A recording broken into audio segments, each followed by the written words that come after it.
Salve, salve aí, pessoal do canal Patrick de Oxóssi, pessoal do YouTube. Pessoal, vamos lá. A gente tá voltando aí com o quadro Umbanda Responde aqui no canal Patrick de Oxóssi, tá?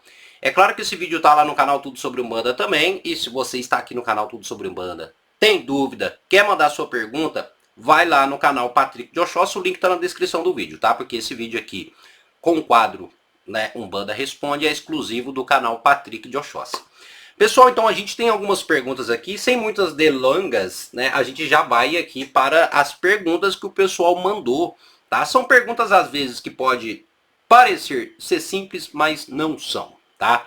Vamos lá, a primeira pergunta aqui no caso é do Max Conciano. Ele coloca o seguinte: um Ogã, presta atenção na pergunta, um Ogã pode incorporar na Umbanda ou no Candomblé? Vamos tentar trazer um breve resumo para essa pergunta. Vamos lá. Ogã, o que é Ogã? Ogã, para quem não sabe, tradicionalmente é aquele que toca o atabaque. Isso sim, é aquele que toca o atabaque. Isso é o que tradicionalmente as pessoas conhecem. Porém, pessoal, o termo Ogã ou a palavra Ogã é muito mais do que aquela pessoa que toca um atabaque, tá bom? Vamos lá. Ogã é um título ou um cargo usado dentro do culto ao orixá, que no caso é o candomblé, tá? É claro que você vai me perguntar, Patrick, mas na Umbanda, né, que não é o culto ao orixá, tem Ogã? Não. Na Umbanda não se tem Ogã, apesar que a Umbanda utiliza esse termo Ogã. Vamos lá mais uma vez lembrando. A Umbanda, ela utiliza esse termo Ogã para aqueles que tocam o atabaque. Porém, na Umbanda, Ogã não é um cargo, é apenas um nome, né, que eles utilizam do candomblé. Então, na Umbanda não existe Ogã, porém, eles utilizam esse nome dentro da Umbanda referente àquele que toca o atabaque. Normalmente na Umbanda, este Ogã é chamado de tabaqueiro ou curimbeiro, tá? É aquela pessoa que toca o atabaque. Diferente do candomblé, o Ogã, ele tem outras funções dentro do terreiro. Ogã não é aquele que somente toca o atabaque, mas Ogã é aquele que faz o corte, no caso, o sacrifício, é aquele que muitas das vezes prepara ritualísticas para trabalho, é aquele que muitas das vezes é encarregado de colher as ervas, ou seja, Ogã no candomblé, ele é um cargo que pode conter várias funções. Então é claro que dentro do candomblé você pode encontrar um Ogã que não toca o atabaque, porém este Ogã do candomblé é aquela pessoa que tem a mão de corte, ou seja, é a pessoa específica ou preparada para realizar o sacrifício. Então, no candomblé, esse termo Ogã, ou a palavra Ogã, é referida a um cargo. E, dentro do candomblé, quem são os Ogãs? São aquelas pessoas que têm cargo, né, que é um cargo específico, porém, eles não incorporam. Então, quem é Ogã não incorpora. Por quê? Porque eles não carregam essa mediunidade. Vamos deixar bem claro aqui para vocês, pessoal. A incorporação é um tipo de mediunidade. Isso quer dizer o seguinte, quer dizer que nem todos nós, seres humanos, vamos incorporar. Por quê? Porque nem todos vão carregar essa mediunidade. É a mesma coisa de eu falar para vocês. Você é vidente? Ah, eu não sou, mas existem várias pessoas que são. Por quê? Porque a vidência é um tipo de mediunidade e nem todos vão carregar. Mesma coisa é a incorporação. Ela é uma mediunidade e nem todos irão incorporar, nem todos vão carregar essa mediunidade. E dentro do culto ao orixá, essas pessoas elas recebem este cargo, pois elas não incorporam, mas elas terão outras funções. Dentro da Umbanda, não existe necessariamente esse cargo de Ogã, mas existe o termo, o nome. Dentro da Umbanda, não existe uma restrição. Então, vamos dar um exemplo. Dentro da Umbanda, não existe aquela restrição. Ah, eu sou tabaqueiro. No caso, eu estou utilizando o termo Ogã dentro da Umbanda. Eu posso incorporar? Se você for médio de incorporação, você pode incorporar, independente se você é tabaqueiro ou não. Então, dentro da Umbanda é muito comum a gente ver tabaqueiros incorporando. Por quê? Porque eles não recebem necessariamente esse cargo de Ogã como no candomblé. Deixando bem claro que são culturas diferentes, porém são termos que são utilizados tanto em uma cultura como também na outra. E para quem não sabe, a Umbanda, é claro, é uma religião que bebe de várias fontes. Então a Umbanda se apropriou de vários nomes, se apropriou de algumas culturas e implantaram dentro da Umbanda, inclusive o termo Ogã. Mas a diferença é essa questão de cargos. Então, vamos dar um exemplo. Se você realmente é um Ogã de Candomblé, você recebeu esse cargo, então é claro que você não vai incorporar, tá? Porque você não carrega este dom na incorporação. Agora, se você é um tabaqueiro de Umbanda e que utiliza apenas o termo Ogã, não necessariamente é um cargo, mas você utiliza esse termo, se você for médio de incorporação, você vai incorporar. Se você não for, você não vai incorporar. Praticamente isso. Axé? Mas, dito isso, próxima pergunta. Vamos lá. Pergunta interessante. Quem foi batizado em igreja?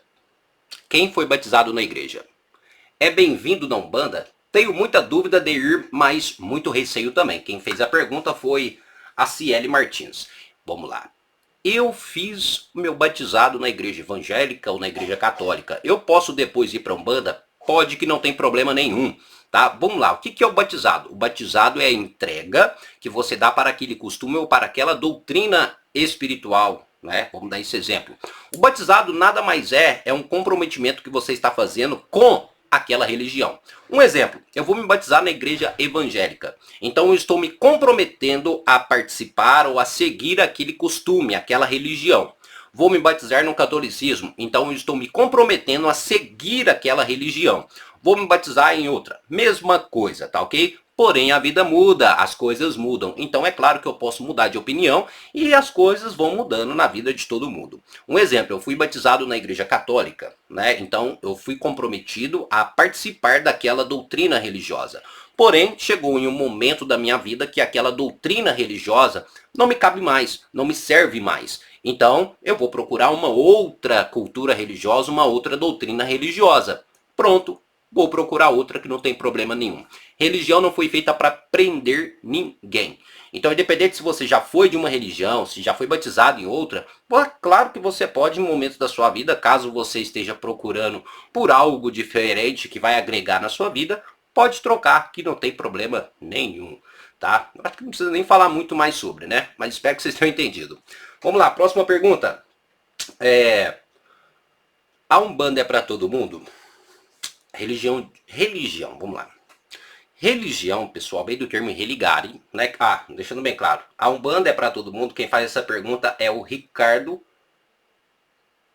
Ele faz a pergunta que se a Umbanda é para todo mundo. Sim, a Umbanda é para todos. Vamos compreender que religião vem do termo religare, que quer dizer ligar o homem ao sagrado, ligar o homem ao divino. Então toda religião tem como propósito te fazer com que você entre em contato com o místico, fazer com que você entre em contato com o sagrado.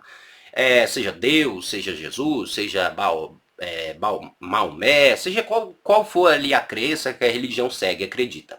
Então a religião ela vai fazer você se ligar, né, ao sagrado daquela cultura, né, ao divino daquela cultura.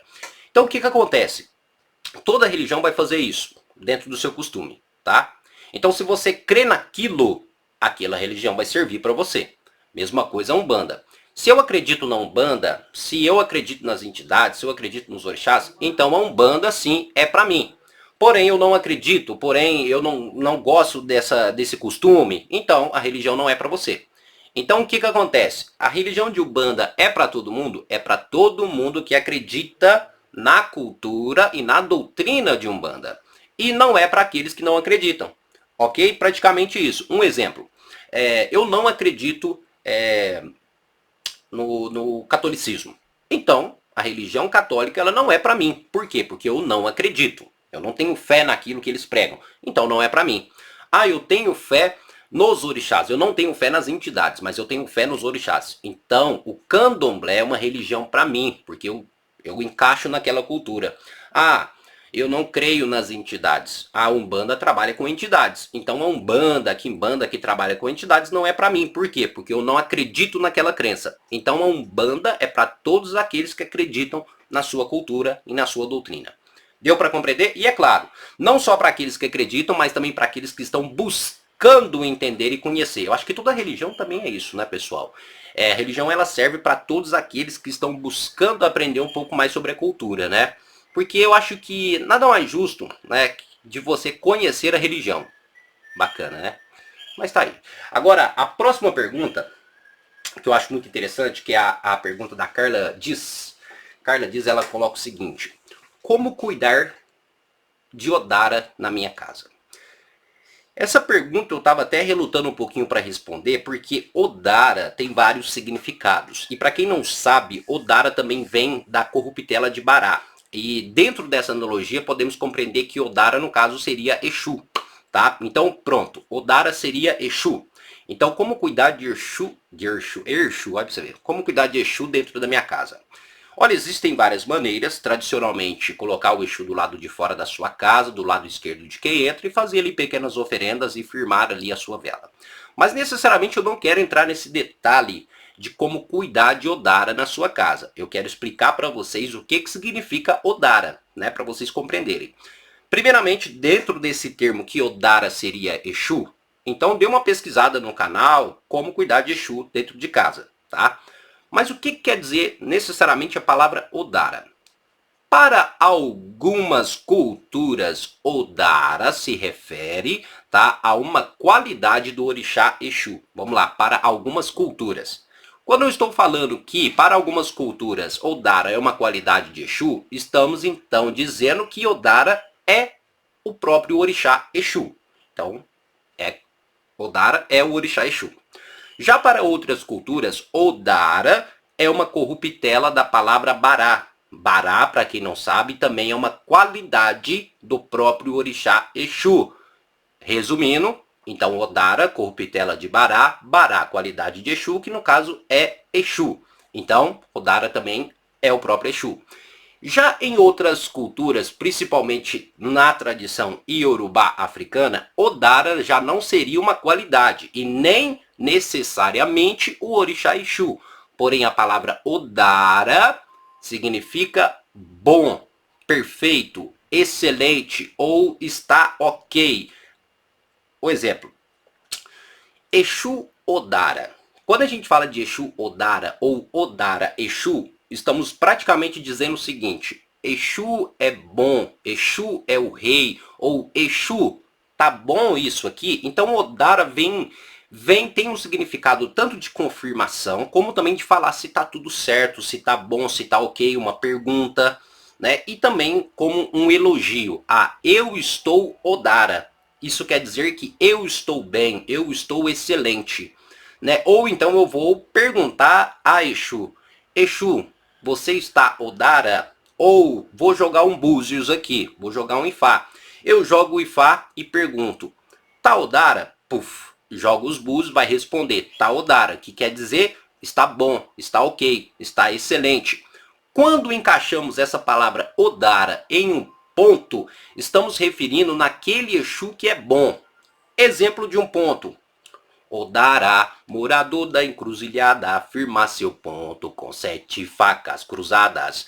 Este ponto a gente está se referindo Odara como um bom Exu, ou seja, Exu, morador da encruzilhada, firma seu ponto com 7 facas cruzadas. Quer dizer que estamos referindo ao nosso Exu, aquele Exu que nós trabalhamos, independente de qual seja a falange desse Exu. Então, a palavra Odara também pode significar várias coisas dependendo da cultura. Deu para vocês compreenderem um pouquinho sobre isso?